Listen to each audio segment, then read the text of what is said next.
বন্ধু সুমিত, মায়াবতী আর গুণবতীর মধ্যে পার্থক্য কি?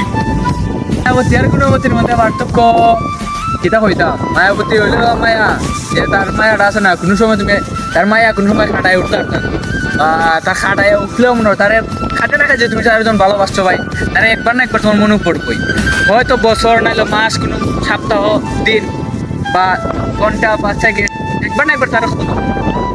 কিন্তু আর গুণবতীর হলো এইরকম, তার গুণের ব্যাখ্যা তুমি সব জায়গাতে পাইবা ভাই, কোনো কাজে না কাজে পাইবা, কারণ গুণবতী সবসময় তোমার ধরো যে কইব যে তুমি এটা করো না, এটা করো না, বা ভালো একটা সযুক্তি দিব, তুমি এই জায়গায় যাইও না, হ্যাঁ ওই সম্পর্কটা তখন তোমার নষ্ট হইব।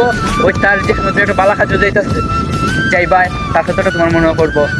সেম ভাবে মায়াবতী আর গুণবতী একে, কিন্তু মানুষগুলো আর বলতে মায়া আছে না, কোনো সময় খাটায় তুমি যেতার তার খাটায় উঠতে একটু কষ্ট হইব, তোমার খাটায় উঠতে উঠে জানে